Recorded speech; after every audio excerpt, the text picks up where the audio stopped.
کھڑے کس طرف ہوں گے؟ ظاہر بات ہے قبلے کی طرف کھڑے ہوں گے نا. اگر آپ کا چہرہ قبلے کی طرف ہوگا یہ شرط ہے، استقبال قبلہ یہ شرط ہے، ضروری ہے، فرض ہے. اگر آپ اس طرف یعنی قبلے کی طرف رخ کر کے نماز نہیں پڑھیں گے تو آپ کی نماز نہیں مانی جائے گی.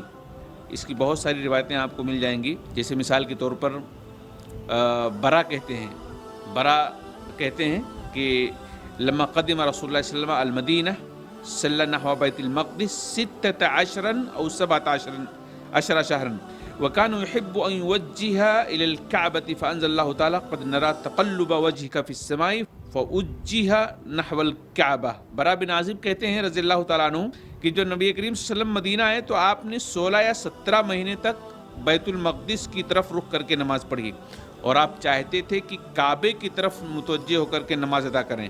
تو اللہ نے یہ آیت نازل فرمائی قد نرى تقلب وجهك في السماء فَلَنُوَلِّيَنَّكَ قِبْلَةً تَرْضَاهَا. یعنی نبی سے کہا جا رہا ہے کہ آپ جس سمت قبلے کو پسند کرتے ہیں ہم اسی سمت آپ کا قبلہ کر دیتے ہیں. یعنی کعبہ کی طرف آپ کو قبلہ پسند ہے نا تو ہم کعبہ آپ کا اور مسلمانوں کا قبلہ کر دیتے ہیں. تو پھر اس وقت سے اسلام اور مسلمانوں کا قبلہ کیا ہو گیا؟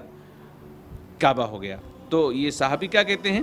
پھر آپ نے اپنا چہرہ کعبہ کی طرف پھیر لیا، یعنی اپنے رخ کو نماز میں خانہ کعبہ کی طرف کر لیا.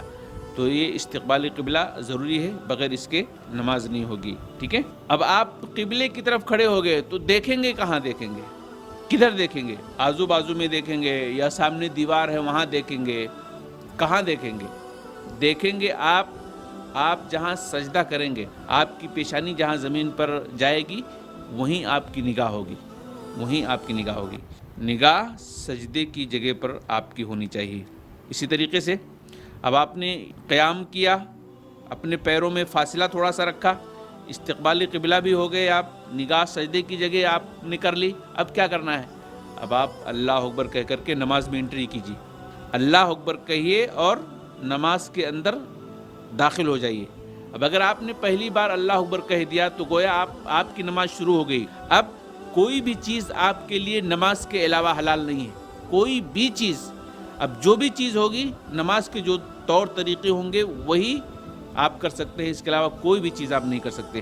کسی سے بات نہیں کر سکتے ہیں، کوئی چیز ارادتاً سوچ نہیں سکتے ہیں جان بوجھ کر کے، کوئی پلان نہیں کر سکتے ہیں، کہیں جانے کی تیاری نہیں کر سکتے ہیں، کچھ بھی نہیں کر سکتے ہیں. بس اب آپ کو نماز پڑھنا ہے جب آپ نے تکبیر تحریمہ کہہ لیا. اور یہ تکبیر تحریمہ فرض ہے، ضروری ہے. اللہ نے کہا وَرَبَّكَ فَكَبِّرْ، اپنے رب کی بڑائی بیان کرو. اور اسی طریقے سے حمید الساعدی کہتے ہیں کہ کان رسول اللہ صلی اللہ علیہ وسلم اذا قام الى الصلاة استقبل القبلہ ورفع یدیہ وقال اللہ اکبر. ابو حمید ساعدی کہتے ہیں کہ اللہ کے رسول صلی اللہ علیہ وسلم جب نماز کے لیے کھڑے ہوتے تو قبلے کی طرف اپنا چہرہ کرتے اور اپنے دونوں ہاتھوں کو اٹھاتے اور اللہ اکبر کہتے. تو آپ نے تکبیر تحریمیہ کہہ لیا. اور اس میں یہ ہے کہ آپ کو رفع الیدین بھی کرنا ہے. رفع الیدین کیسے کرنا ہے؟ اس کے دو طریقے ہیں. ایک طریقہ یہ ہے کہ آپ اپنے دونوں ہاتھوں کو کاندھوں تک اٹھائیے، یہ کاندھا ہے، کاندھوں تک اٹھائیے، یا پھر زیادہ سے زیادہ آپ اور اوپر کانوں تک اٹھائیے، جو کانوں کا نیچے حصہ ہے یہاں تک آپ اٹھائیے.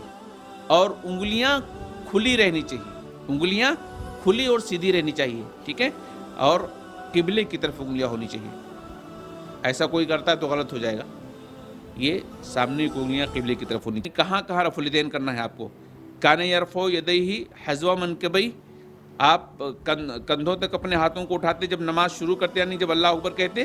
وَإِذَا كَبَّرَ لِلرُّكُوعِ، اور جب آپ رکوع کے لیے جاتے تو آپ جو ہے اپنے ہاتھوں کو اٹھاتے.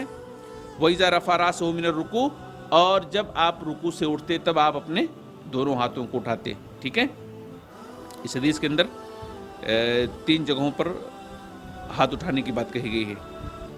اسی طریقے سے ایک اور حدیث جو میں نے بتایا تھا کہ کانوں کی لو تک، تو اس حدیث کے اندر اللہ کے نبی نے کہا ہے کہ کان اذا کبر رفع یدیہ حتی یحاذی بہما اذنیہ واذا رکع رفع یدیہ حتی یحاذی بہما اذنیہ واذا رفع راسہ من الرکوع فقال سمع اللہ لمن حمدہ فعل مثل ذلك، یعنی پہلی حدیث نے جو بیان کی گئی اس میں یہ تھا کہ اللہ کے نبی علیہ الصلوۃ والسلام کندھوں تک اٹھاتے تھے. کب کب اٹھاتے تھے؟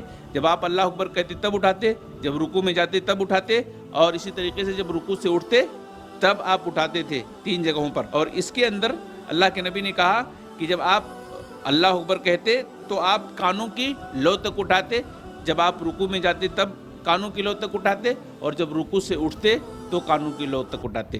پتہ یہ چلا کہ رفع الیدین آپ کندھوں تک کر سکتے ہیں، کندھوں سے اوپر تک کر سکتے ہیں.